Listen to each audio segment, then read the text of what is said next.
창세기 40장은 감옥에 갇힌 요셉의 이야기입니다.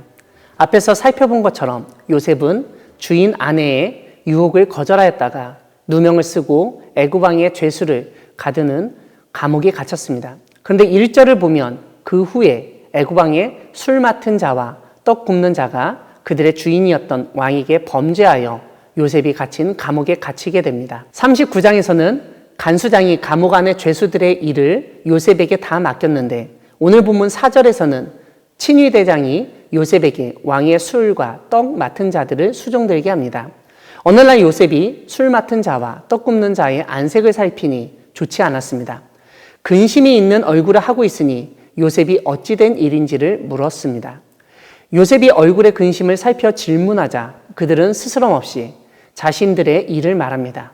그들이 각자 꿈을 꾸었지만 감옥 안에는 그 꿈을 해석하는 사람이 없기에 걱정을 한다고 고백합니다. 8절을 보면 요셉은 해석은 하나님께 있지 않습니까? 라고 말했습니다. 이것은 하나님이 해석해 주시면 자기도 꿈을 해석해 드릴 수 있다는 의미입니다. 이 말을 들은 술 맡은 관원장이 먼저 자신의 꿈을 말합니다.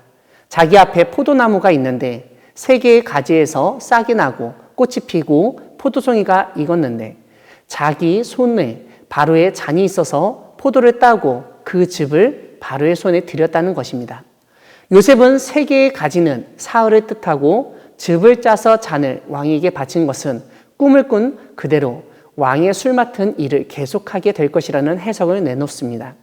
떡 굽는 관원장은 술 맡은 관원장의 꿈의 해석이 좋은 것을 보고 요셉에게 자기의 꿈도 이야기합니다.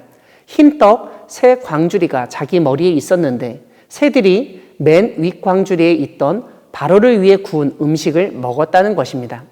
요셉은 3광주리는 사흘이고 바로가 떡 굽는 관원장을 나무에 달아 새들이 뜯어먹게 할 것이라고 해석합니다. 사흘 후 정말 요셉이 해석한 것처럼 일이 진행됩니다. 애굽 왕 바로의 생일이 되어 모든 신하를 위하여 잔치를 베풀 때 술 맡은 관원장과 떡 굽는 관원장을 불러서 술 맡은 관원장은 복직시키고 떡 굽는 관원장은 매달렸습니다.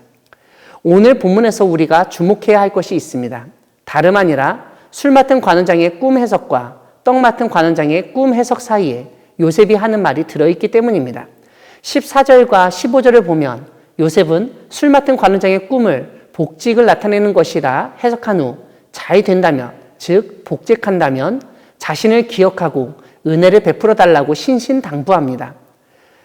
자신은 히브리 땅에서 끌려와 노예가 되었고 지금 감옥에 갇혔지만 잘못한 일이 없다는 것입니다. 그러니 꼭 자신의 억울함을 밝혀달라고 말했습니다. 근데 23절을 보면 복직된 술 맡은 관원장이 요셉을 기억하지 못했다고 합니다. 사랑하는 광야교회 성도 여러분, 오늘 요셉의 이야기는 우리 주변에서 걱정하고 근심하고 있는 사람에게 그리고 그 사람이 원하는 해결 방법이 없는 상황에서 우리가 어떻게 그 사람을 위로하고 도와줄 수 있는지를 보여줍니다. 다름 아니라 그 걱정거리, 문제 해결은 하나님께 있다는 것을 우리가 알려야 하고 증거해야 한다는 것입니다. 비록 내가 그 분야의 전문가는 아니더라도 하나님이 주시는 지혜로 어려움에 처한 사람을 돕고 섬기는 여러분 되기를 바랍니다. 선한 뜻으로 하는 일에 하나님의 놀라운 역사가 나타나리라 믿습니다. 이와 함께 우리가 하나님을 의지하며 살고 무엇인가 선을 행하고 정말 열심히 살았는데도 불구하고 그 보상이 즉각 주어지지 않을 때 너무 낭망하거나 실망하지 말아야 합니다. 오늘 본문에서 요셉은 술 맡은 관원장의 꿈을 해석해주고 그에게 자신의 억울한 사정을 알리며 나중에 복직되면 자신을 기억해 주길 도와주길 간청했습니다. 그런데 술 맡은 관원장은 복직한 후에 요셉을 기억하지 못했습니다. 41장 1절을 보면 그렇게 2년이라는 시간이 지나는 것을 보게 됩니다. 세상 일이 대부분 이렇게 진행될 때가 많이 있습니다. 정말 우리는 최선을 다해서 도와줬는데 나에게는 그 사람밖에 도와줄 사람이 없는데 나를 모른 척하는 것 같고 정말 나를 기억하지 못하는 것 같을 때가 있습니다. 비록 우리가 기대하는 일, 하나님이 도와주셔서 정말 될 것 같은 일이 진행되지 않아도 인내하시기 바랍니다. 왜냐하면 하나님의 때가 있기 때문입니다. 하나님이 가장 좋은 때에 우리에게 가장 좋은 것을 허락해 주실 것입니다. 어려운 상황에서 비록 믿었던 사람, 약속했던 사람이 배신하고 실망시키고 낭망하게 만들어도 사람이 아닌 하나님을 의지하며 희망을 잃지 않고 견디는 여러분 되기를 바랍니다. 아멘.